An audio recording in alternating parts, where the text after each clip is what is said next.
வணக்கம், நான் ஜோதிடர் அஸ்டோகண்ணன். கும்பராசிக்கு 2024ஆம் ஆண்டு எப்படி இருக்குன்னு பார்க்க போகிறோம். இந்த வருடம் உங்களுக்கு வந்து பார்த்திங்கன்னா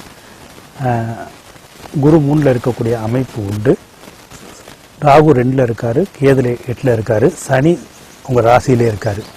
இந்த வருடம் உங்களுக்கு வாய்ப்புகள் அதிகம் கிடைக்கும். குறிப்பாக வேலை வாய்ப்புகள் அதிகம் கிடைக்கும். அது ஒரு சிறப்பான பலன். அதோடு உங்களுக்கு இடப்பெயர்ச்சி இடமாற்றங்கள் இருக்குது. அது நன்மையா தீமையான்றதை உங்களுடைய சூழல் தான் பொறுத்து அனுசரிக்க வேண்டும். காரணம் என்பது இந்த வருடத்தில் ஒரு மாற்றம் உங்களுக்கு ஏற்படும். வேலை தொழில் சார்ந்ததில் அதில் கவனமாக செயல்படக்கூடிய வருடமாக தான் இது இருக்குது.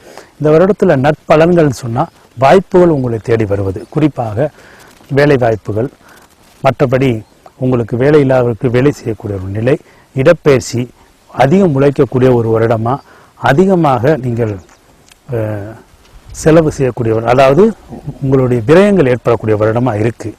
இதுதான் குறிப்பாக பார்க்கணும். இப்போ இருக்கக்கூடிய அமைப்பு கிரக நிலைகள் உங்களுக்கு கும்பத்துக்கு இதுதான் சாதகமற்ற விஷயங்கள் என்று சொன்னால் உடல் ஆரோக்கியத்தில் சற்று கவனமாக இருக்கக்கூடிய வருடமாக கும்பத்துக்கு இருக்குது. அதோடு பணம் கொடுக்கல் வாங்கல் சார்ந்த விஷயங்களில் கூடுதல் கவனமாக இருக்க வேண்டும்.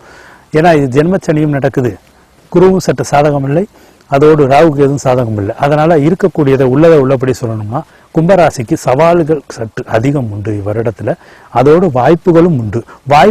சவால்களை வாய்ப்புகளாக மாற்றிக்கொள்ளுங்கள் இந்த வருடத்தில். அப்போது உழைப்பதற்கு உங்களுக்கு அதிக வாய்ப்புகள் கிடைக்கும்.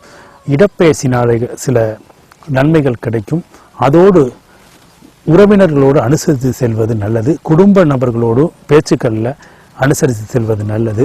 மற்றவர்கள் நம்பி பணம் கொடுக்கல் வாங்கல் ஈடுபடுவது இந்த வருடம் சிறப்பாக இருக்காது உங்களுக்கு. அதோடு உணவு சார்ந்த விஷயங்களில் கட்டுப்பாடுகளை கடைபிடிப்பதும் யோகா தியானம் போன்றவை செய்யும் போது உங்களுக்கு இந்த வருடம் சிறப்பாக இருக்கும். குறிப்பாக பார்த்தீங்கன்னா உங்களுடைய குரு என்று சொல்லக்கூடியவர்கள், ஆன்மீக குரு அல்லது உங்கள் தொழில் சார்ந்த குருக்களில் ஆலோசனை பெற்றுக்கொண்டு அதன் அடிப்படையில் நீங்கள் உங்கள் முயற்சிகளை செஞ்சுட்டு வரும்போது ஒரு நன்மைகள் அதிகம் உங்களுக்கு கிடைக்கும். இந்த காலகட்டத்தில் உங்களுக்கு வரக்கூடிய புதிய நபர்களிடம் எச்சரிக்கையாக இருக்க வேண்டும்.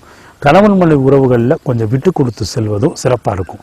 இந்த வருடம் வந்து உங்களுடைய அமைப்பு சற்று சவால்கள் கொடுக்கக்கூடிய அமைப்பில் இருக்கிறதுனால நீங்கள் முடிந்தவரை தெய்வ வழிபாடுகள், அதே போல் எந்த இடத்துக்கு செல்லும் போதும் தகுந்த முன்னேற்பாடுகளோடு போவது, அதாவது தகுந்த நேரத்துக்கு முன்பு செல்வது, அதோடு பணத்தை செலவு செய்யும் போது கவனமாக செலவு செய்வது, கொண்டு செல்லும் போது கவனமாக போவது, வண்டி வாகனம் சார்ந்த விஷயங்களை கவனமாக இருப்பது, இது போன்ற விஷயங்களில் கவனமாக இருங்க. இந்த 24 உங்களுக்கு சவாலாக இருந்தாலும் பின்னால் உங்களுக்கு வளர்ச்சியை தரக்கூடியது. அதாவது இந்த வருடத்தில் நீங்கள் செய்யக்கூடிய உழைப்பு, நீங்கள் போடக்கூடிய அனைத்து அந்த எஃபர்ட் என்று சொல்லக்கூடிய அந்த முயற்சிகள் எல்லாம் பின்னாளில் உங்களுக்கு வளர்ச்சியை தரக்கூடிய அமைப்பில் இருக்கும்.